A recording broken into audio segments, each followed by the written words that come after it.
And we're live. Live on YouTube. And I'm going to let you Hello. go ahead before we introduce our special guest. Sticks, why don't you go ahead and let them know about the sponsors right quick? Shout out to the sponsors. You know what it is.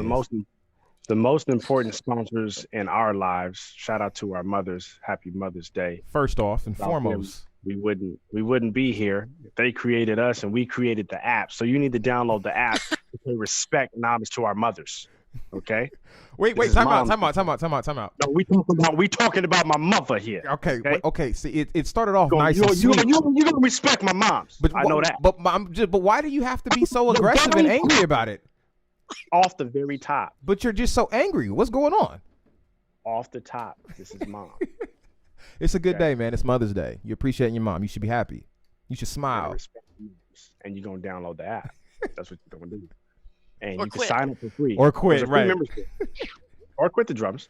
There's a free membership that you can sign up for where you get access to be able to stream all tracks that I have created. Wow. And some that others have created for free. It's completely free. You can stream as long as you have a Wi-Fi connection or a data plan. But if you want videos, if you want to be able to also download tracks for free, I mean $5 per month, and then 50% off after that, and then you get a brand new 5 downloads every month. You got to pay your tithes and your offering, because if you want to be blessed, you got to give it back to the church. Oh, it's quiet. It's so you need to download the app. It is $9.99 a month, basically $10 a month, or $100 a year, which gives you 2 months for free.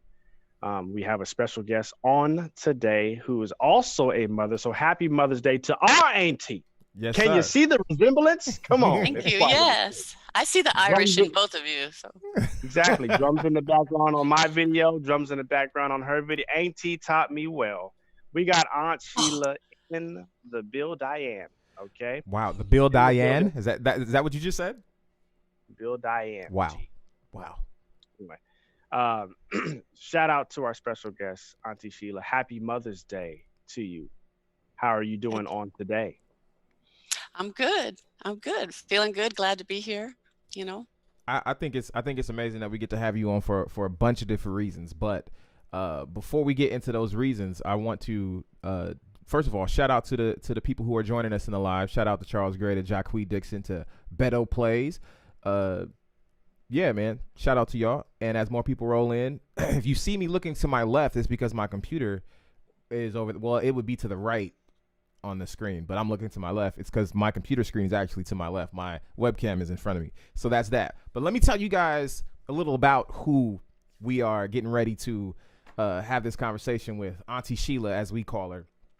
Her drumming experience started at the age of 10 years old with a local majorette. So she did a lot of marching band type situations. That's where it started for her. And she played rudimental snare and became very good at it. She then went to college and had to learn other percussion instruments. And although she achieved a level of competence of being capable, she didn't really feel like that was her shtick. And so, but she did discover that she loved playing the drum set. And although she knew it wasn't her gift, she fell in love with how it sounds. So going on, during her junior year of college, she got a job in the military band, playing ceremonies and concerts for just about 30 years. I mean, it's a long time experience, so I'm imagining you're raw at that. And then she retired from the National Guard band about 5 years ago.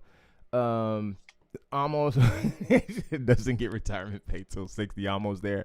That's amazing. She loves playing drum set and never had the necessary time to become really great at it. I mean, I can only imagine as a mother, a wife, just you know, all around amazing human being. You know, wait, I lost my place. Let me find it again. Oh yeah, she never had the necessary time to become. In 2005, her and her husband began attending a Baptist gospel church, and she sat in on the kit for a few emergency occasions. Go back. Okay. What? She said she attended a Baptist gospel church. In other words, black church, y'all. Black church. And she played the drums. Baptist Apostolic Church of God in Christ. Yes, yeah. Missionary. Hey, Uh, shout out to Pastor Johnson and Mother Johnson, please. Like Oh to give yeah. them a shout out up there. Yeah, and she's after sitting in for a few emergency occasions in 2007, she was asked to become the drummer for the newly formed women's gospel choir, and the director had no idea that she didn't know or have previous drum set experience. Not gospel, yeah, no, Right, no, like yeah, yeah, not playing in the black church, you know. But I mean, no. there's a part of me that feels like they may have assumed though. Like usually when you see someone that is not black that is attending the black church and then they don't play drums regularly, but then you have them sit in, they know. But they felt something. They knew something was special. They said that you had the oil on you somewhere deep down on the It must have been inside. that. I'm telling you, it must have been that. I Oh, felt the shift. yeah. So she and the They keyboard. have that anointed oil. Mm. She and the keyboard player worked kindly, or she said the director and the keyboard player worked kindly and generously with her for the next 7 to 8 years, coaching and encouraging. See, that's one thing that I love about playing in church that you don't really get anywhere else. For the most, I mean, it's unusual that they do this with adults. That's unusual, but typically when you are playing. When you're a kid and you're coming up, like that's how everybody is developing. They're like, yo, where do you learn how to play? Well, I was just in church and they let me do this. And I was trash on Sunday nights for a long time. Mm-hmm. And then all of a sudden I'm playing stadiums or I'm playing gigs or I'm doing studio sessions because of that type of, and they just, it takes a lot of patience, but churches do it, man, year after year. That's just amazing to me. So when she retired from the National Guard, her and her family, they moved away from the church. Not having a group to play with, she realized she finally had time to practice. See, now that's something we've talked about. I almost went on the tangent, but I'm going to have to stop myself. There is something to say about practice versus playing gigs. And we'll talk about that. Yeah. She finally had time to practice, and she practiced hard on her 25-year-old Yamahas. I think I have a Yamaha kit that's a little older than that, too. She set up her kit with the basics, the snare and the hi-hat and the kick, and played along the ballads until they sounded and felt good recorded. Nothing but ballads. Nothing but ballads. Right. And last year, she started searching for more drum set instructions, and she discovered the Drum Tracks Shed Camp. Come on. That's how we came into contact with Aunty Sheila. Which y'all need to download the app to get access to. Yeah. So I'm not giving away any secrets because I got my practice schedule right there. And I'm not telling anybody because I learned it in your shed camp. Right. And to this day, I mean, I still use it to this day, what y'all taught. And I still, at the end of 2 hours, I don't want to get up. I don't want to get up. I don't want to get up, you know, and it's addicting. First of all, we got Aunty Sheila that's practicing for 2 hours a day. I don't know what you guys are doing, but it makes me to quit. They need to quit the drum set because they're not good enough. That's the fact. Wow. They're not good enough because they don't put in the time. It's simple as that. They don't put in the time. Aunty Sheila puts in the time. So okay. she signed up for back-to-back camps on the Shed Camp, and that's when we were doing our online, the Facebook group, the Facebook private group. And so she signed up for back-to-back camps, and it was just what she needed to learn how to practice, to stay focused, to get speed, etc. from the bottom up. And this past March, she felt brave enough to enter the Hit Like a Girl contest. And she submitted portions of 2 songs, and she won week 3, and she's in the finals. Congrats on that. It's amazing. I'm going to get to the point where I have the all of the samples and stuff where I could do the applause button, because the applause button definitely goes right there. Oh, thanks. Yeah. That's amazing. The drops are not coming back. Yes, the drops are coming back, bro. And so she's on the app. She said she's on the app during the week, and she practices an hour up to 3.5 hours a day using the format of the Shed Camp that we taught, which is amazing. And so she also shares a practice routine with her students because she's a drum teacher as well. And she says they're moving right along. So let's get into it. And she did mention in the email when she sent her bio, she said, P.S. she's been learning for about 2 weeks with Dave Weckl. And he complimented the H-Slag, the Hit Like a Girl contest entry, and asked her about her gospel influence, especially considering her age. And it's interesting because she says that Dave Weckl, she says he knows about us, or he's heard of us. I'm interested in a ton of things, but I just, for some reason, feel like I don't need to start here. Tell us about your experience with Dave Weckl real quick. Wait, hang on. You're telling me she works, She teaches. She's a mother. She plays at church gigs or what have you, rehearses when need to, and still practice 3.5 hours a day. You know what? For all of you out there that keep making these godforsaken excuses, that's the word I want to say, seriously quit the drum because you don't want this. It's the truth. It doesn't matter how busy you are. You have enough time in the day to prioritize practice, even if practice is only 20 minutes. As long as that 20 minutes is consistent on a weekly basis, 4 or 5 days out the week, you will see improvement. But unfortunately, you're not going to see improvement because you're lazy. You don't practice. Quit the drums. Well, now, let's talk about Dave Weckl, another person who practices. Now, while everything you're saying is true, and I support 100%, we do got to keep in mind there was that 25-year window that she said that she didn't get to practice like she wanted to because of her lifestyle. And she is retired from the National Guard now, so I mean she has. But at the end of the day, I think it's. Hey, your phone was breaking up when you said all that. I heard none of that. Let's move right on to Dave Weckl, someone else who practices. Let us know about Dave Weckl. Oh, yeah. Oh, okay, so I'm fishing through Facebook one day, and I really don't follow Dave Weckl or Vinnie Collie. To me, those are the superstars that I wanted to be like. They are. You know, when I in college, and I figured I can't even follow them. They're just so far ahead of me. So I happened to join Dave Weckl's page, I think within 30 minutes of him posting that he was going to give online Zoom lessons one-on-one. I said, let me try this. So I just signed up. I mean, I just filled out the form.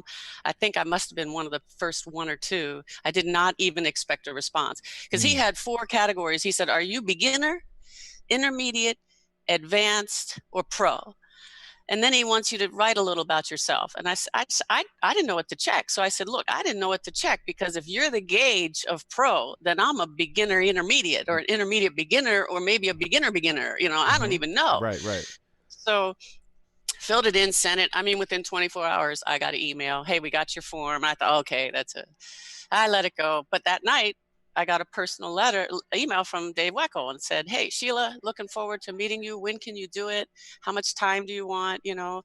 And I said, well, give me an hour. I'll take an hour. I had to ask my husband, you know, because I don't have an income right now. You know, I am retired. So he said, okay, just go ahead and get the lesson. So, I mean, this was Wednesday I found out. Thursday he sent me the email. Friday we had the lesson, the first hour lesson. And it was absolutely remarkable. He went and watched the videos because he does I think he does ask for a gauge. Send me a link to you. I can watch you. Makes sense. And he watched me and, oh man, he analyzed the snot out of everything I was doing, which, you know, someone that good playing that long out in public, you know, he didn't miss a thing, And so he asked me about the gospel influence on Bless the Lord, the second song I put in. And we were talking. I mean, he must have looked at it. But one thing he did say that made me laugh. Well, made me feel good. He said, you know, you put beginner, intermediate, or intermediate beginner on your thing. He goes, I saw your video. He goes, you're not no beginner. You're an advanced. And wow. I said, hey, I mean, I have stars in my eyes. I don't even think I paid attention to the rest of the lesson. I was like, wow, that's really cool. Right. He said, don't take this wrong, but it's just kind of surprising to find someone that's, well, you know, your age that can, you know, well, throw down like that. He goes, I ultimate respect. I said, no, it's okay. Say whatever you want. I mean, it means a lot to me. Mm-hmm. So, wow, I mean, I can only imagine the level of confidence that you would get when you hear from your hero that he thinks that you're advanced. That can only be, and inspire you to go practice even harder. That's got to be crazy. Oh yeah. I couldn't imagine. What are the things that you're studying with him? What are you actually learning? The first thing he did was he was analyzing my foot placement. No, you couldn't see foot placement on the video, but he did notice. He said, your foot's coming up off that hi-hat, you know. And I said, that's my teaching pattern. You know, I teach my students to go octopus for timing, you know, and 1 and 2 and 1 and 2. So I said, sometimes I get into that habit. And he said, don't do it. And he said, for me coming off as hard as, he adjusted my hi-hat, feels really good now, helped me adjust my snare. He really thought the foot wasn't a problem. The bass drum seemed to be pretty good. You know, I stole my bass drum technique from Dennis Chambers. I got a lesson with him one time. Oh, now we're going to have to talk about that too. Oh, yeah. Oof. So, and then the second time, which I was surprised because, you know, he'll only take, you know, advanced level because he's so, well, I don't know if that's actually true, but I felt, you know, he's looking for someone that he can just kick him up a notch, you know, kick him up a few notches, perhaps not from the very beginning, but I don't know. But he, the second lesson, we're addressing the molar grip because, I mean, I am strictly drum corps. I am strictly, you know, play into the head and squeeze the stick to hold it there. And I can do, like I told you earlier, I could do 30-second notes around the kit at 140. But the minute with the molar, I mean, I'm hitting sticks and they're flying out of my hands, hitting walls, hitting windshield, hitting the fan up there. I mean, and so I told him, I said, it's frustrating, you know. So he's having me do some really slow exercises, and I do those for about 5 minutes, and then I do my exercises like you guys because it's boring. It's boring. Yeah. It's good for me, but it's boring. Well, I know there's for paid lessons, there's some information you can't disclose because it's, you know, confidential because you may be giving away what he teaches. People may be like, I don't want to learn that. But from what you did learn, you don't have to go into too much detail about it. I just want to know, what did you find more valuable? Not that the other thing is just garbage or trash, but I just want to know, what did you find more valuable? Him actually playing and showing you examples on the kit, like actual drumming, or just the information and knowledge he passed you through words? It's got to be the information. He didn't play much. The good thing about sending him the video ahead of time is he analyzes you, you know, and he'll tell you, hey, your left wrist is going out to the side. It needs to be, you know, tip leads the stick back. I mean, he is brilliant with regard to technique. And then the right hand, and then, you know, he said, you know, with getting speed around the kit, he helped me adjust the drum set. He talks more than he plays, really. He's talking about you. He's talking because you're the focus. You're paying the money. It's not about Dave Weckl, really. It's about try this, and I recommend moving that, and maybe if you brought your drums closer, and, you know, and he'll tell you cymbals look good. He'll tell you what looks good and what not to touch. He said, this looks great. This is working for you. Don't touch it, you know. And no, he doesn't play much at all. It's a lot of discussion about me and my technique and how to improve. You know, that's what's up. So I mean,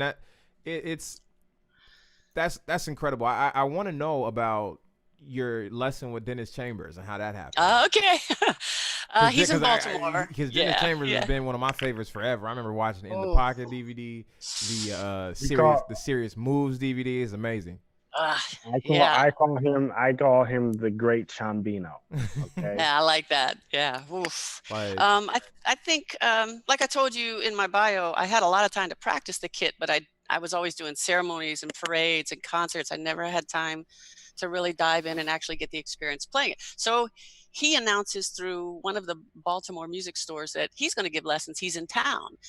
So I said, shoot, I was active duty. I had some money. I didn't have kids. So I said, I'll go take a lesson with this cat, you know? So I jumped in on the first day. And now trust me, I respect Dennis Chambers. The man's a freak of nature. But I sat next to him and I asked him about 2 questions, and the rest of it was just the man played. Just played. You know, and I paid for an hour lesson, I think. Maybe not. Yeah. You got 2 questions in. Yeah, 2 questions. But not like 20 minutes in, and he's just playing, like looking like, you know, a windmill in a tornado, just flying everywhere. And I thought I could either get a really bad attitude and get mad, or I can just watch this man. So I watched his foot. All I did was focus on his bass drum. He only had 1 bass drum. He didn't have the double pedal or anything. Right. And he was going, and I just watched him. And I thought, and then I picked up the technique, and I went home and I took his technique and I started working on it. So now I can. Sometimes that's all it takes. Yeah, I mean, it's about attitude. When you go into the lesson, if the teacher, that's what taught me right there. If the teacher's not helping me learn, I mean, I don't know what was in his mind or what his intention was. Yeah. Sure. Maybe it was to watch me. I don't know. But I decided somewhere into the first 15 minutes, I'm just going to watch that man's bass drum. I want to be able to do what he does. And I might have even gotten my little camera. Oh, I had my tape recorder. I brought a tape recorder with me. He let me tape the whole lesson. So, and I asked him, it's a cassette. But still, do you have it? Yeah, but I can't play it on anything. I'm not saying you can play it on here or anything like that. I'm just saying it'd be amazing to have it. Oh yeah. I have a cassette tape player. So yeah, come on with it. You mean ship it to California? Ship it on through. Come on with it. It sounds like Black church because that's exactly what I was going. That's exactly what. Go ahead. You asked a question as far as teach me something or what can what can you show me? They just tell you got it. Like just you good. You're like, no, I want to know. And the thing is, watching and absorbing, being a sponge is a form of learning. Yeah. This new age learning has seen. I mean, we've been activists in it as well, as far as teaching online lessons and talking and giving you notation, playing it slow, playing it medium, playing it fast, playing it to music, playing it to a click. Mm-hmm. We've done that as well, but people have become so dependent on that that they feel robbed if I give you money and you don't give me that. I'm paying you money. I need you to break it all the way down. It's very slow, medium, fast. Show me examples with a click. Show me with this type of song. Show me with that type of song. Show me playing it loud, playing it quiet. They feel like, yo, you're robbing me of my lesson. When in actuality, just like all of that, breaking the stuff down is really good and helpful. Yeah. You being able to just sit down and pick stuff apart, I would say is even more helpful, because now instead of me fishing for you, I'm teaching you how to fish. Correct. Like, I'm not just I dig it, yeah. And giving it and cooking it, because like I can stand next to my mom cooking food all day long, but until she could tell me how to do it, but until I'm actually watching, studying for myself, and then putting in the work, it's not going to be as helpful. I'm going to always need the manual. Like, oh, well, she told me how to do this, and here's the recipe. So I always need this book to make the food, taste good. And as opposed to those who's just been around, it's just like, yo, how many shakes of salt? I don't know. You feel it. And bam, there it is. You're like, yeah, but is it 3 milligrams or is it? Bro, I don't know. Just take the salt and take it. That's, you know what I mean? Yeah. So it's the same with drumming. Like I said, we've also taught the whole breakdown, so it's not a bad thing.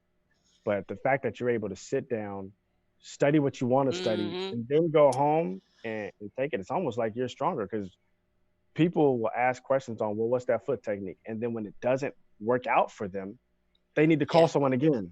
Like, I need to call Dennis again. Like, my toe's not, and it doesn't work that way. It's so true what Sticks is saying, and it is the experience of most of us who grew up playing in church. I remember being in my early 20s, and there was a keyboard player in my area, because I was playing keys at this point, and there's a keyboard player in my area. I'd be like, yo, come trying to shed. He'd be like, come on, bro, you just got to be around.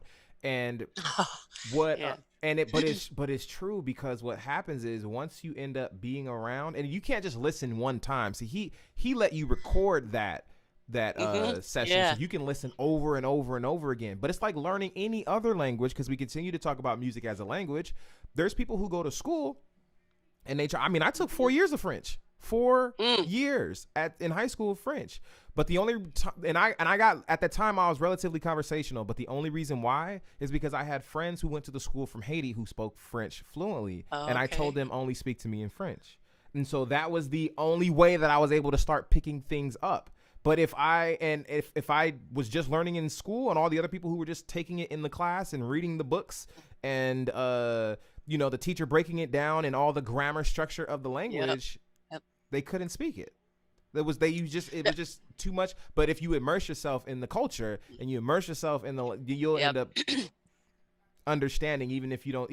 You'll be able to speak it. You'll be able to communicate. And so I feel like that was a beautiful. Oh, I'm sorry. Go ahead. When we moved down here and I started going to St. Peter Claver, the drummer Keith, I mean, I couldn't believe the stuff he was doing. And I wasn't going to even say, hey, I play drums. I tried to keep my mouth shut, because this guy, I mean, thankfully, he entertained me, you know, because I found the best spot in the church. It's where I could hear the guitarist, the keyboard, and the bass player perfectly balanced. Mm-hmm. But even when this man never had formal rudimental instruction, and he is killing it on the kit. And now when I'm sitting in church, I'm like, what the heck was that you just did? What that burn it, you know? And I mean, the moment he's doing it, I'm texting him, you know, what the heck are you doing up there? You know, and he'll just write back, he'll start laughing. But the 3 or 4 years that I sit there, and since I've been there, maybe 4 years now, and listen to Keith, I mean, I've probably learned more than I did when I was playing with the gospel choir with, you know, Katina and Raymond. And shout out to them. But Katina's the gospel choir leader. She's the one. All right, when we did Rain on Us, or what is it? The other one that I did, Bless the Lord. Yeah. If I wasn't ready, she was so good. She, you know, because, you know, when the gospel choir is moving, you're in the pocket, you're good. And then if they stop moving, it's like the drummer stinks. I knew it. I just knew it. Okay. They stop moving. It's my fault. And I had to go home and figure that out. But she'd say, you know, just work on the fills just a little longer. We'll do that song next month. And that's Rain on Us, because I'm telling you, it wasn't rain on us. It was pain on them. Because I was just murdered it the first, I don't know how many times. I mean, there were hair, teeth, and eyeballs and drumsticks flying back there, but it sounded horrible. Man. I mean, horrible. I've had an experience with that song back in the day too, but yeah, I've seen many drummers crash and burn on that legendary song that Calvin Rogers blazed. And I think a part of it has to do with most of us are trying to play Calvin's licks too. At the time, everybody was trying to just play Calvin's licks, not your own stuff, not things that you're comfortable with. Nope, we're gonna do Calvin. And if you're not Calvin or on Calvin's level, you will lose the game every time. And I remember I lost the game before too. So. Yeah, and Katina said that. She said, "Don't try to be him, Sheila. Come up with your own stuff. Come on, go." Just and because she knew I was frustrated, you know, she could tell. I was like, "I'm letting you down. I'm letting you down." And she's like, "Just go home and find your own stuff. Yeah. You know, go do your own. Don't try to do what he's doing. Just do your own thing." And when I did my own thing, they started clapping. I'm like, "Hey, that works." You know. Yeah. I mean, in other words, they were saying, "Find your own creativity." Yeah. Yeah, yeah, but it took a while before. You know, she knew I was trying to just stick by stick, stroke by stroke, doing just like Calvin. And so thank God she was able to say, you're not going to be that guy. Go do you. That's the thing. Go do you. Yeah. You know, I love that. And I love the whole idea of finding your own voice and finding yourself. And a lot of the times it starts with us sounding like someone else, right? Because even when we first learn how to talk as babies or young toddlers, we are just copying what we hear other people say. But eventually you begin to form your own thoughts, and eventually you get to get your point across, even though we all use the same words. So that's what I love about it. Let me ask you about this, because you did just do the Hit Like a Girl contest, and you made it to the finals, and you won week 3. What made you decide to even get involved in the competition? I first heard about it from Mindy. I can't remember how to. Forgive me, I can't remember how to pronounce her last name. She does Tom Tom magazine. It's a girl. She found me when I was in the National Guard, and she was doing an article on female military drummers. So she asked, you know, she used me as her go-to, and I collected 4 or 5, 6, half a dozen girls and got them to provide input, and we sent it all to her, and she put a great article out, great article on military female drummers, all services. So she told me about the Hit Like a Girl contest in 2015, and I did your 7/8 track. I thought, I'm going to murder this thing, man. Yeah. I'm going to nail this thing down. And, you know, that track was made back when it was sticksplayalongs.com. It was never sticksplayalongs.com. Go ahead, Brody. Don't cut her off, Brody. Come on. Take them out. Take them out. Okay, so I worked my tail off, and I thought I really did a good job. I really thought I had that thing, and I thought I should have won it. Really, I had a chip on my shoulder. I did, because I worked maybe 6 months on it. Wow. Now, remember, my drum set prior to that was nothing. Yeah. So I look at it now and I go, you know, I shouldn't have won. I knew it. I had to get a step away from it and say, yeah, the girl that won that year, she was just phenomenal. And I was like, okay, And so this year, I don't know. Again, just flicking through in Christmas break, flicking through Facebook and seeing the Hit Like a Girl contest. I said, you know, should I try it again? You know, So I said, well, I'm going to bring God in right on the front of this one. And I went back, should I do this, God? What do you think? I mean, I got the time. I'm not doing anything. Kids are away at college and I'm retired. And so what do? I do what I normally do. I went out and found something I thought no one else would do. And I found a salsa track. I was going to do a salsa thing. And it was 4 minutes long. It was way too long. So I asked Keith, the drummer here at the church I go to now, can you come to my house and help me out? Because nothing's working. This thing's not working. So Keith gets on my electronic kit and the salsa's like, and Keith is just laying it down. I said, I quit. That's it. I quit. I can't do it. And he gave me some really good advice. He said, Sheila, your strength is rudimental. You can throw down ratamucues, tap flams, inverted, flamajigs and paradiddles out the paraflitto. Do that. Go do that. And I said, well, I can't do it on the salsa. So the kids are home, spring break, going on the salsa, and my daughter's walking by eating a bowl of cereal, getting ready to go back to college. I said, hey, what do you think? She goes, sounds the same to me. And I say, dadgummit. So kids and your spouse are going to tell you the truth. Yeah. So I'll tell you what, she left for school on Saturday. I'm laying in bed Sunday night praying. I said, I'm not going to do it. I'm not going to. It's 7 days away from my recording. And I said, I'm not going to do it. So this is true. I'm laying in bed. What am I going to do, God? What am I going to do? I don't know what to do. This salsa stinks. I can't do it this is terrible. So I woke up the next morning. I'm not kidding. Same sentence. I don't know what to do, God. And this is the voice. Look, I'm not one of those type of people. Oh, God, talk to me. But this is the voice I heard. Karate already in you. Wow. From Karate Kid. Karate already in you. And then I started laughing. And I remember, do your strength. Do your strength. Use what you already have, I said, like what's the rest of that quote is karate here and here. Not here. It's here and here, rather. It's here and here. So I went out and found Bless the Lord, drumless track, and I found a funk tune. And in 7 days, I worked those tunes up. 6 days. And I went in the studio. And the guy up at the studio said, well, you know what you're doing? I said, nope. But just roll it. Here we go. Put them on the phones. Let's go. And I didn't know. I mean, there are things that came out of my hands, just like Keith told me. Just trust what you can do. Trust your skills. Keith said, I can't do rudiments, but he is just, he's just so tasteful. But I figured I have to throw down. This is Hit Like a Girl. Right. I have to throw down on this thing, and I got to show some chops. So it was a great adventure. And I really, and the Bless the Lord. I told you it took that ending. Yes. I don't know. You know how I did it? I still got the cue card, 13 bars. That's what it says. I worked from the very last note all the way back before that turnaround and counted 13 bars and just worked backward. So you know what part you're talking about, right, Sticks? On Ty Tribbett's Bless the Lord from the Victory album, the end of the song where it goes dun dun dun dun dun dun dun dun dun dun dun dun. I didn't know if it was I will bless the Lord. Yeah, I know that one too. Yeah. Oh, that's Byron Cage. No, it was Ty Tribbett. Yeah, Byron Cage. Yeah. Or bless the Lord with me. Oh, you taking us all the way back. Come on and bless the Lord with me.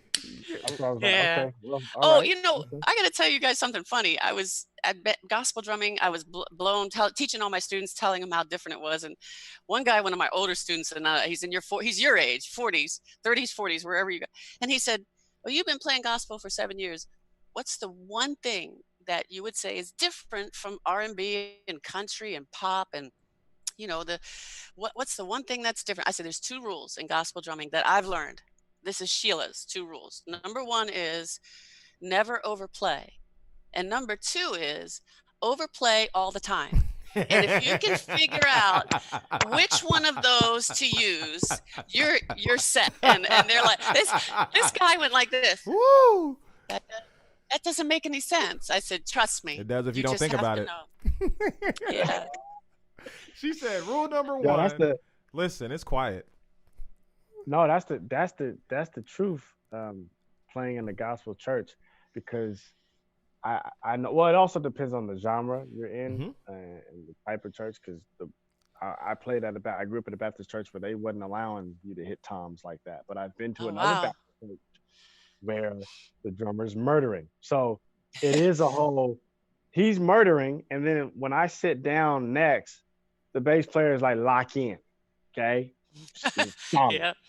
And the truth is, they want to know that you have in my experience, they want to know you can lock in. And they want to Yeah. know that when you leave the lock, when you leave the groove, that you're going to come back on beat and not throw everybody off. Right. Everything just That's needs to what feel really, solid. Yeah.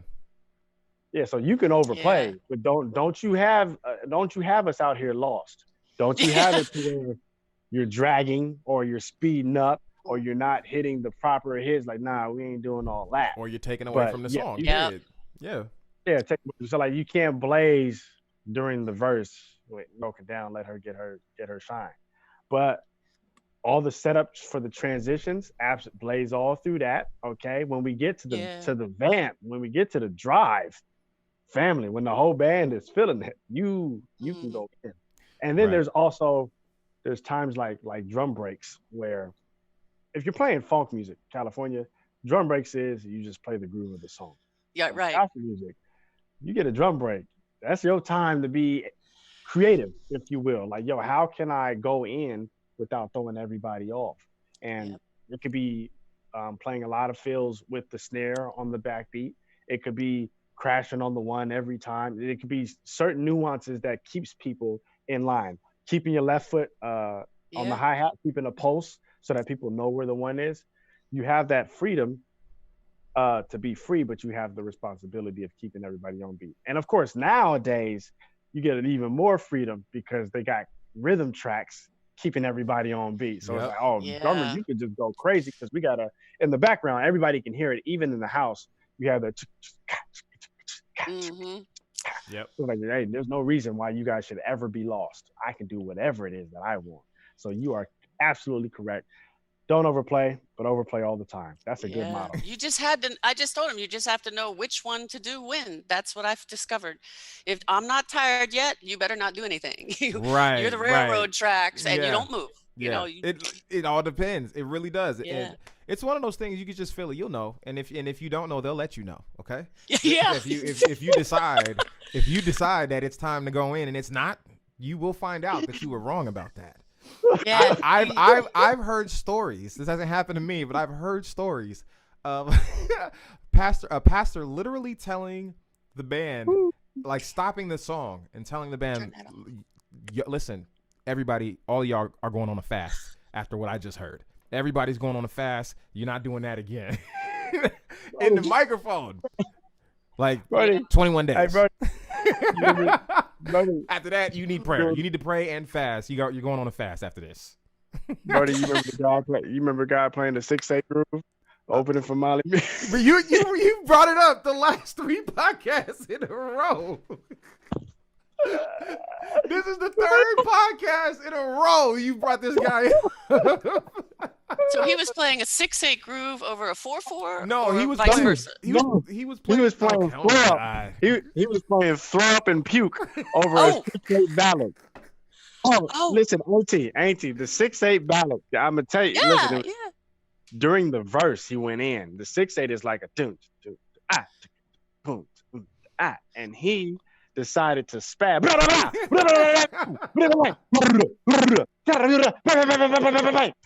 And the whole band was looking with the side eye like, yeah. Oh my God. It wasn't right now. It wasn't just bad. It wasn't just the band though. It was every musician because this was a musical, and so there was a bunch of Oh. other artists that were performing, and a bunch of us musicians sitting in the audience waiting for whoever we were going to perform with to play, and everybody was looking at each other like, bruh. You turn around, look to the other dude, and you like, bruh. And then you looking around behind you at the musicians behind you, and when you turn around, all you see is them sitting there like this. Yeah, about to laugh. You got to hold the laugh. Yeah. Listen. And some of them are just sitting there looking like, oh my God, I can't believe this is happening in real life. And I'm seeing it, and you're seeing it. Yeah, like this is happening this is stuff we talk about and joke about, but Jesus, this is happening in front of me. Goodness. And this guy is my all-time favoriteest drummer ever. Like, he is the greatest. Stop it. To have that type of listen to me, to have that type of confidence in the how do you say it? Unmitigated gall. Like that, you're my guy. Like, you don't care any. Because think about this: Yes, it was terrible. It was absolutely awful. Didn't sound great. But how many times have we gotten in our own heads because we care about other musicians around us and what they think? Yeah. And he's in a room where there's at least 30 musicians. Yeah. Now, what he played was terrible. But the lesson I learned from is like, it don't matter who's in. Be you. Do what it is that you do. Except for destroying the song. That's all. Like those songs was hard, bro. He was murdering. Stop. That song was killed. There's a reason you keep bringing him up and laughing as hard as you do. It is not okay to kill the song like that. It's not okay. Did they record it? No, it wasn't recorded. Somebody probably filmed it with their phone, but most of us were sitting there like, how long ago was this? This had to be like 2010. Oh. Yeah. This like 2010, maybe 2011, maybe 2011, maybe. But at the end of the day, maybe at the end of the day though, it was a terrible thing. So like you said, it is a delicate balance though, and you will like we've told the stories many times. Like if you have never been raised up before, have you ever been raised up before, Auntie Sheila? No, they didn't raise you up because they didn't do that. They do that to most youth, to not the youth but the youth with an F. Yeah. If as a young drummer when you're playing and we're playing praise and worship or something and we're not. The timing ain't there. We played a drum fill that we thought was cool, and the one landed on the of 3.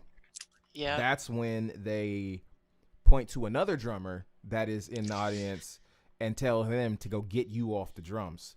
And so they walk over and they take the sticks out of your hands in the middle of the song, and they say over your shoulder in your ear, "Hey, I got it, bruh." And then you gotta get up. You get up and they sit down and play, and you just watch because you can't go out. What you gonna do? You gonna leave at the sanctuary? Because then you're gonna get beat by your parents. So you have to sit there and think about how bad you just played and why you got raised up. Because it's just like sports. It's whether you play basketball or football or something like that, even soccer. You do something wrong, the coach is literally pulling people on. Yeah. hey, go get him. And sometimes they'll mess around like they'll call a timeout just to get you out. Oh, just to get you out. Like, time out. Get over here. Don't check in. It feels so bad sometimes. Like they pull you out, the game could still be going on, and they questioning you. What you doing? Yeah.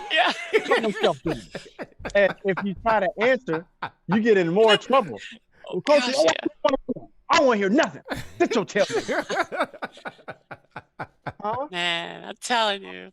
Now, listen. Perhaps at my age, they were kinder and gentler about it, but the way that my worship leader would do it, or, one of the other guys that was controlling some of the bigger worship, the church anniversary and all that is I would sit down and he would say, oh no, George is going to play this one.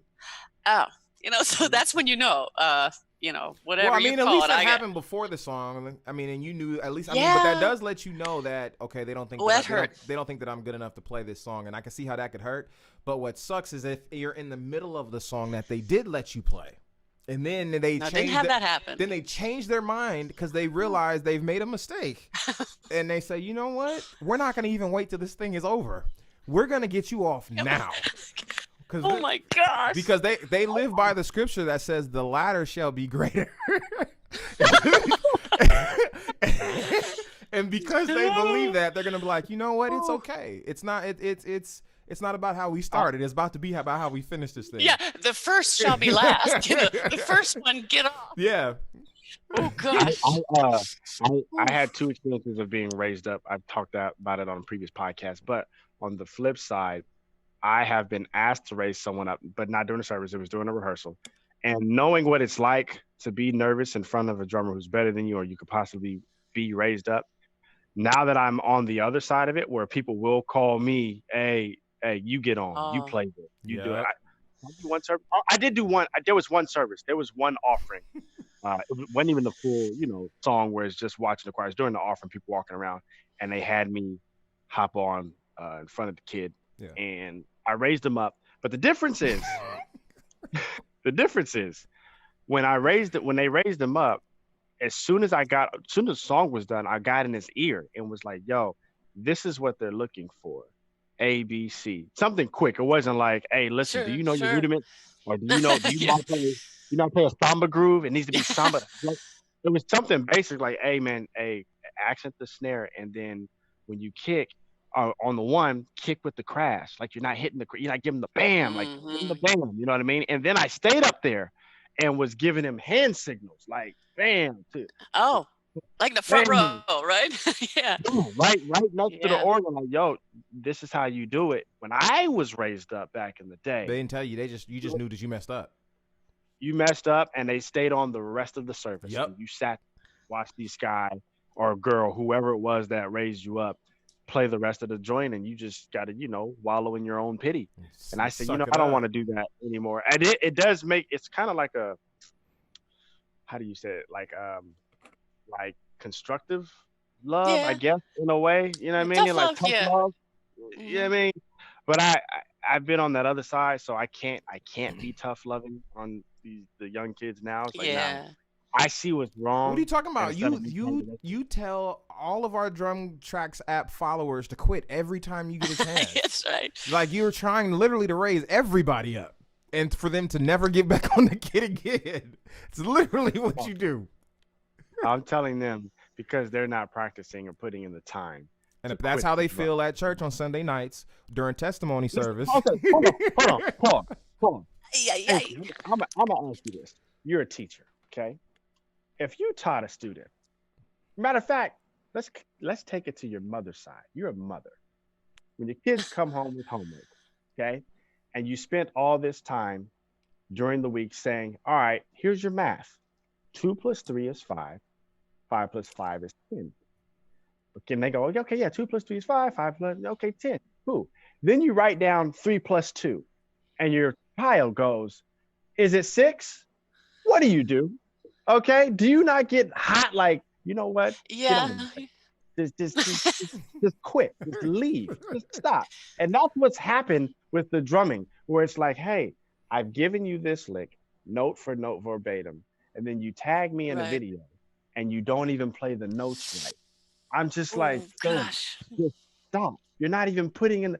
I played a ride of the bell. You hit the tom and was like, Sticks, I got it, right? You know what? Just quit. No, I do teach. I do have students, and I mean they're flying. I mean, gosh, they're just flying. I mean, it's really humbling. But I have not encountered the one. Well, I have one or two right now. Just show me the chop. Just show me the chop. I'll fly right through it. Just show me the chop. Don't want to groove. Don't want to sit there and learn, the hand coordination, all that stuff. But I'll tolerate it because I know. I mean, it took me, and I thought I was a great drummer. I really did. I thought I was good, and it took me into my 30s before I realized I know this can be learned, but I have to say there are drummers out there that things just fall out of their hands, and it's incredible. I think Tony Williams is one of those. Vinny Colaiuta. I don't think he's thinking. I have to think about what I'm doing, but I think Vinny Colaiuta's got so many years of luggage in his backpack. That even while he's playing, his hands just fall on this gracious stuff. And Weckl too, right now. But I think I think that has a lot to do with the amount of music they've consumed, and of course the amount of time that they spent on the kit. Like, I don't think that sitting on the kit alone is going to get you creatively to where you want to go. It may get you, like, if you did this shed camping or any other, the routines, the practice, the things that you're practicing that Dave Weckl is teaching you, it will give you it'll give you technique. But to be able to, just like learning the alphabet will be the beginning of teaching you how to read. However, the people who speak the best, the people who speak most eloquently, who form the most poetic, beautiful sentences, tend to have read a lot of books. They tend to have consumed the thoughts of many other great thinkers and many other great writers, and they, in turn, also now just naturally, out of the abundance of what they have put inside of themselves, it just starts to come out. And so just like me even saying out of the abundance has a lot to do with where I come from and how often I've heard it, right? And then it just made sense in this very situation. And so I just placed it in there. Whoa. That sounds like church, out of the abundance. That was my point. Thank you for picking it up. So you need to stay it in your preacher. Oh, okay. That's what you're saying. Got you. But at the end of the day, I think so for the abundance. Oh my God. So I think that like listening to music and listening to great players play and listening a lot like has a lot to do with practice that is not talked about very much. A lot of it is just spending 8 hours on the kit, which is great. Yep. But when you're not spending 8 hours on the kit, what are you listening to inspire your creativity? Because like, once again, we all know how to read. We all know how to write. However, do you have anything to say? And if you have something to say, that's what captures people. Like when you listen to someone who is a great speaker speaking, it's because of what they're saying, the thoughts, the ideas behind it. And it's not just because he can speak, because we can all speak. You see what I'm saying? Sure. And that's why, like, at a certain point, like when we start looking at great drummers, the ones that are like really, really technically skilled, at a certain point, they're all just as fast. They're all fast to a point where you can't understand anything. All you know is this is fast. But what are you saying with the technique and the skills that you have? That's what I mean. Like you can have, and this is my last analogy. You can have 10 great chefs cook the same dish, and they will all have their own signature flavors to it because of how they like to do it and their approach and where they're coming from creatively with the art. And I think that a lot of times we forget that drums is not just about 2 and 4. Drums is about music, and music is about art. And when you're doing art is creativity. And so it's not just about technique and following rules. We have to be creative with the technique that we have. Matter of fact, we only try to get the technique that we get so that we can use it to express what is coming from us creatively. Yeah, I mean, that's deep. I mean, I saw somewhere with the best advice I got before I got on the kit 4 years ago when we moved down here was play the music, not the drums. Yes, it's very play true. the music. And you guys talk about that a lot in your drum shed. Yeah. I didn't know the videos were on the app now, but you did talk about that a lot. Yeah. You know, the fill should be the fill. Try playing the melody line from the singers. Try playing the chorus. The fill, and Weckel even said it. He said, "Fill in the groove." Just fill in. A fill is fill in the groove. He said, "See it like that. You keep the groove. Yeah. But just fill in what the lead vocal just sang." You know, so he told me that just fill in the groove. Yeah, because I told him I had problems coming up with, in betweens, the segues, the transitions. And he said, no, think about the groove and just fill it in with the melody, fill it in with the chorus, fill it in what the sax player just did, fill in the groove. Get ideas from more than just the instrument that you're playing. And I would also say for anybody who's struggling with any type of creative anything, if you ever find yourself struggling creatively with something, it tends to be able to be solved by listening to more things. Like you get creative ideas, you get inspiration from other things that are already created. That's like all creation at this point is recreation, right? And so and so if you're church, pretty much like if you're just trying to figure out or get an idea and I don't know what I can put here, well, you can listen to other things, and it doesn't even have to be along the genre or along the vibe of what you're doing, but you may be able to pull something from it that actually fits the context. So it's like it's and when you say that they're not thinking, right? When you watch some of these players play, they're just not thinking, they're just going. Well, I mean, at the end of the day, that's where you want to get to, because right now we all can talk really well because we've been talking for a long time, and we don't think about the structure of our sentence when we're speaking. We just get our point across because these things are already ingrained. I know the subject goes before the verb, but I don't have to think about that when I'm speaking. I just naturally do it. You see what I'm saying? And so you're enhancing everything. Because you've been talking for a long time and you've been listening to other people talk. And if somebody said to you, talking you're going to be like, no, it's I am talking. You see what I'm saying? Because it just, I got you. Naturally, it happens that way. So I think that, of course, more doing and more listening, deep listening, active listening, which is a whole nother situation. It's a beautiful thing.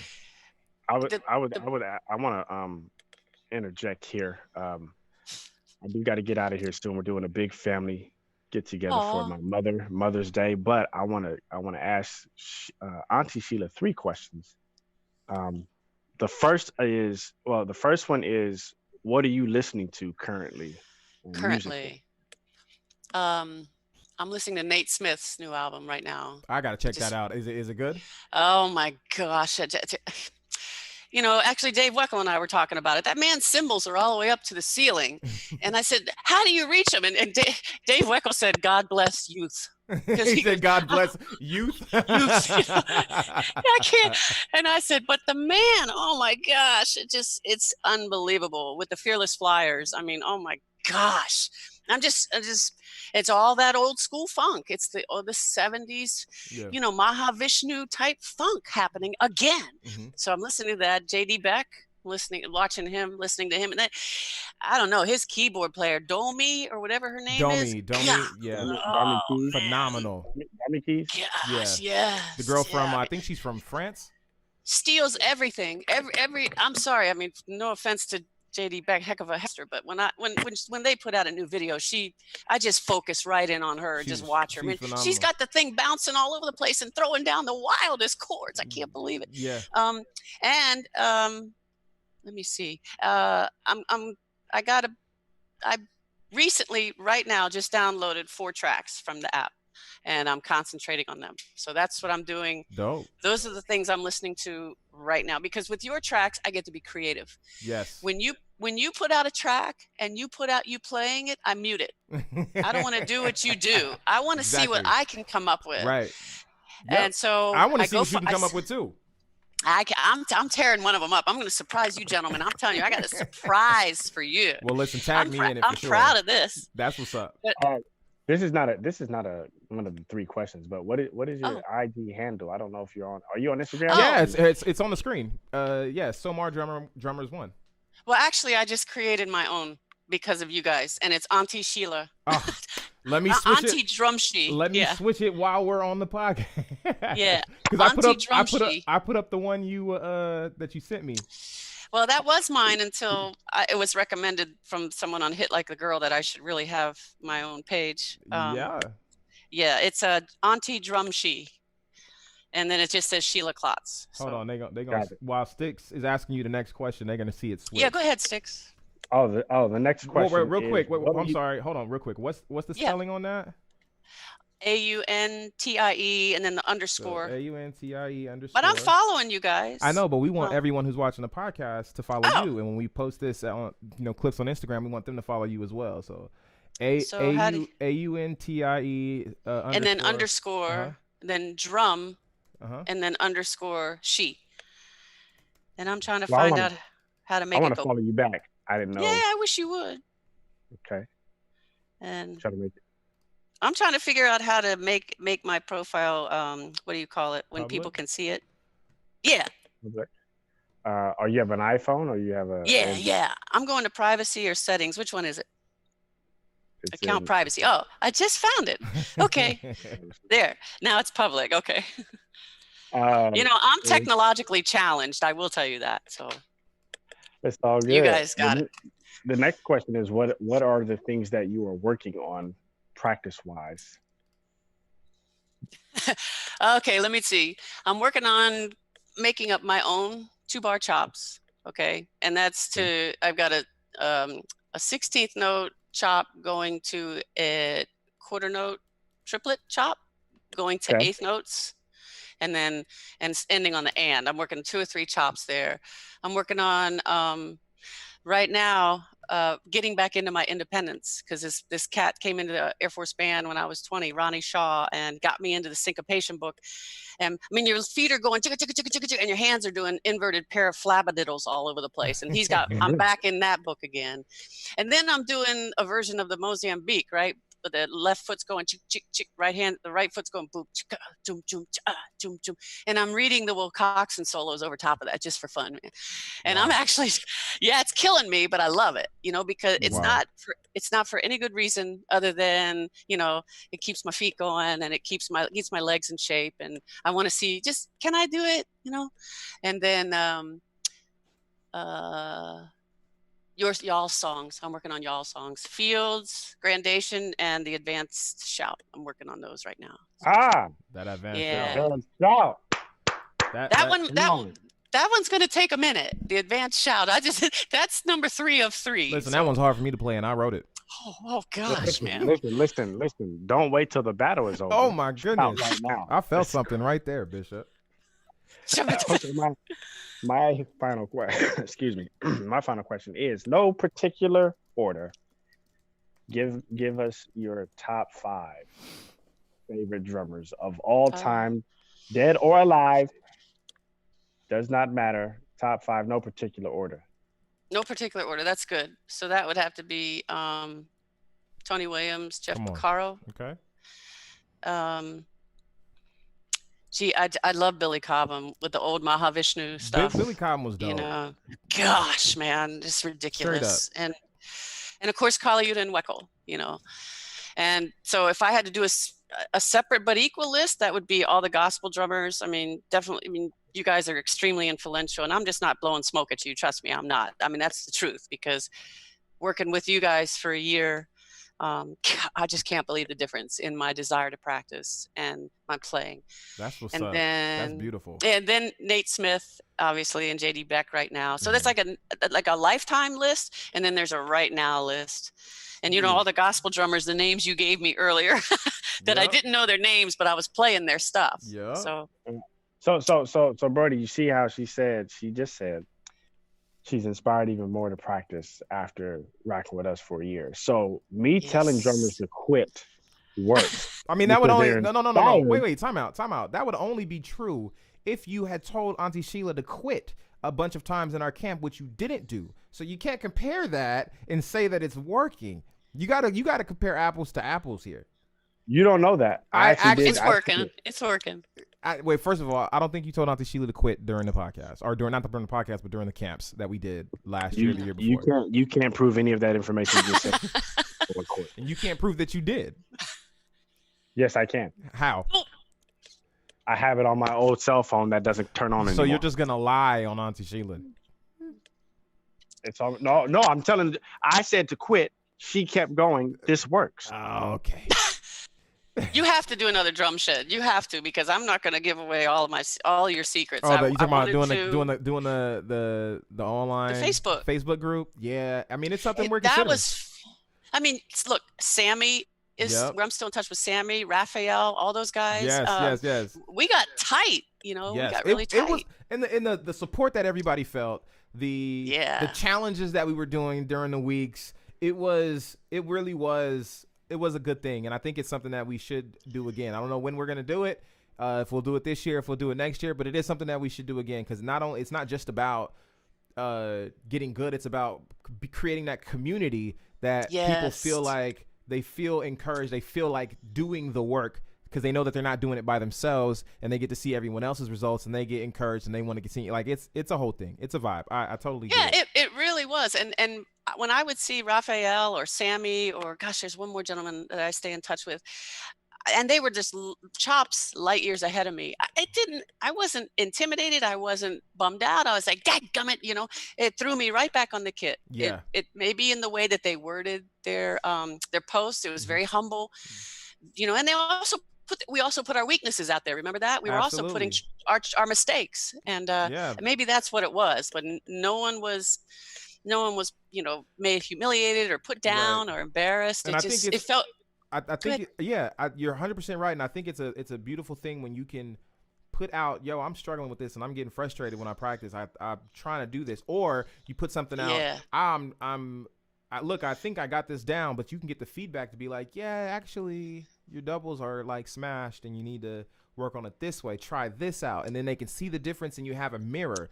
And it's not about people who don't like you or hate you, but everybody is trying to get better, and everybody wants to see you get better. And when you know you have that kind of support, or when you know you're not alone in your frustrations and trying to work through something, it makes it a lot easier to work through. Like, even with this quarantine situation, imagine if we couldn't communicate the way that we can with the technology, and everybody felt like they were just stuck in their homes alone. You know what I'm saying? It would be a whole nother thing versus knowing that you have some type of community online that's working with you. So I think it's a great idea to try again. Yeah, I tell you, I got a couple students right now. I teach a drumline at this small Christian school, and one of the students I'm teaching, I think he's in 6th grade, and he's all depressed. I can't do anything. I can't do it. I said, look, this is not a door. This is an opportunity. I said, you can go back to school if it opens back up in May and blow people's minds, or you can sit on your hand and not do anything. You have an opportunity. If you want to be great, you got 4 weeks. What are you going to do? So and this kid's sitting on the kit 4 hours a day, you know, and I'm like, daggone, I can't get enough stuff to him, you know. He's bugging me, and his mom says, oh, do you mind him bugging you? I said, no, it's all drum stuff. It's all drum related, you know. Look, like my husband, you know, I said, I'm sorry, I'm behind the kit so much, I think I'm addicted. He said, there are worse things to be addicted to. So I told his mom that there's a whole lot worse things he could be doing right now, but sitting out in that garage 4 hours a day throwing down, let the boy have it, you know, except when he's got to do homework, you know. I would say if you ever run into a wood block as far as what to give students because they're advancing very quickly, a book that Dave Weckel has preached about. I don't know if you talked about it in your lesson, but The New Breed book by even if you can't play, I mean, I pride myself on being able to play what I teach, but even if you can't, if you got a student that's literally just progressing and just like, they're just flying through the stuff, I don't know, forgive them. That book I have it. Okay. Teach them now. By page 3, they're stumped. It's a difficult book. It's like, man, this is. I know. I just forgot all about it. Thank you. I forgot all about that. Yeah, that book is definitely a lifetime book. Damani, you haven't seen the book, I don't think, but it would be equivalent to Hannon's. Gotcha. Yeah, the Hannon. It makes you want to do this, man. Just throw the arms away. That's it. I'm done. Your body's just disobedient every time you try to be like, okay, do this kick pattern and then do your hands, and it doesn't work, and it's just your arms are just disobedient. One of my the guy that came into the Air Force Band, Ronnie Shaw, when I was about 22, he was throwing down on the drums. He played in the pop group. I walked in and he's like, hey, baby, how you doing? I said, I'm doing good. And I was throwing down what do you do? He said, girl, all them rudimental things, you need to be putting them on there. And, you know, he got me into that mindset. He almost made me want to cut my arms off. I just looked, I can't do it. I can't do it. I can't get there. You know, just like The New Breed. He was teaching me that stuff. I don't know, before the book came out, you know. Crazy freaky stuff. And you're right. He said, this is going to make you want to throw your drum set right out the window. And I've tossed so many drumsticks over the years, but I know you guys got to go. Listen, we enjoyed having you on the podcast. This has just got to be the first time. We got to do it again, and especially as you continue to practice and as you continue to grow. Just pray. I'd love to win that contest, but there's some girls out there that are golly. But on the contest that we vote, right? Yeah, you can vote until the 12th. So you can only vote one time a day. Right. So you go on to the website. It's hitlikeagirl.com. Over 40. Over 40 category. Over 40 and you vote for Aunty Sheila every time. Right, once a day. Yeah, once a day. One vote a day. And so I guess they maybe had a robot in past years. But I'll tell you what, look, I got to give this girl a shout out. I don't know her. So it's not like I know her. I'm doing her a favor. I think she's in the 19 to her name is Clara, and I think she's from France. Man, she is like Nate Smith as a girl, and she is killing it. I don't know the chick, but I'm watching her, and I tell you what, man, oh my gosh, you close your eyes, man, she's got his stuff down. I'm gonna have to go and run through and check out all the contestants. I haven't seen them. I'm gonna have to go check. Go look for Clara. I think, like I said, I think she's in the 18 to 39 category, somewhere in there. I'm definitely gonna have to do that. Yeah. So shout out to Aunty Sheila. We're definitely gonna bring you back because too many people are too scared to get on here. Okay, Dude flaked last week, and they don't want to do it. So we have after this we already have three more I believe that are trying to hop on, and as we continue to do this, more people will jump on. But that doesn't mean that we're not gonna have Aunty Sheila back. That's anytime. A fact. Happy to be here. Even if we had a consistent bringing people back, it's like, well, they'll be able to see your growth and see the new things you're working on a month from now, 2 months from now, 3 months. Whenever we have you back, it's like it's not just you're talking about it; you're actually putting in the work and growing from where you're at today. Facts. Oh yeah, thank you guys. I really appreciate it. So let me do this before we get out of here. I want to shout out the people in the comments because we do have some comments. Oh. Okay. Jacque Diction says Happy Mother's Day to Aunty Sheila. Beto Plays also says Happy Mother's Day. Shout out to Adrian Herta's Music. And Adrian Herta's Music who was he before? He had a different name. He had a different name, but he's the one. He'll tell us if he's still in the if he's still in here. Yeah. Beast on drum. Absolute oh, really? Monster. Wow. Yeah, he's a monster. He's a monster. Devin Cheatham says, since you played in a Baptist church, he said, did she stay after service for the spaghetti, chicken, and punch too? Oh, heck yeah. Oh, yeah. Oh, yeah. Right before the 3 p.m. service. He said and Devin Cheatham says he retired from the California National Guard as well. Hey. Sam Campbell hopped in the podcast comments and he shouted out. Sammy! He popped out in all caps, yelling Aunty Sheila. And he says not being robbed after the lesson. He was talking about when you were doing your lesson with Dennis Chambers. He said not being robbed of their lesson. They are just missing their blessing. Yes. Not me though. I took advantage of it. Yeah. Yeah. Yeah. And let me comment on that. The reason why you was able to take advantage, and the reason why I say watching and being a sponge is sometimes is better than learning the technical side of it, is because what you'll find is you're just trying to duplicate the sound. And what you'll find is, okay, you're working on your foot. If Dennis Chambers told you, let's say this is the play. If Dennis Chambers told you, hey, he uses his toes to get all the notes out, and you're struggling with the toes, but your foot goes down like this, and you're able to get the notes out, then you actually don't need the technical side of what he does to do it, because your foot is shaped differently. You wear different type of shoes. You may not have the pedal he has, but you can still duplicate the sound as close as possible. And that's perfect. Yeah, because I found his sound my way. Yeah. Right. Yep. Right. Period. So it's like, yo, if I give you the technical, hey, this is how I do it, you being in, man, I don't know, it's not working. Well, your foot's that's good. That's deep. That's heavy. That's good. Yeah, that point. So at the end of the day, it actually worked out for your favor and in your favor. It sure did. It sure did. So we got Blake the Great in the building. Shout out to him. Yes, and Adria Herta's music says Dorama the drummer. That's who it was. That is the name he was referring to. Dorama the drummer. He's a dope drummer. He's dope. I've seen his page. I've seen his videos. He got one on YouTube as well. What's and his I was name? like, well, it's Adrian Herta's music now. Okay, got it. What's his name? Kudza Shizawa. I don't know. I'm please forgive me if I'm butchering your name. He asked, or she, I don't know.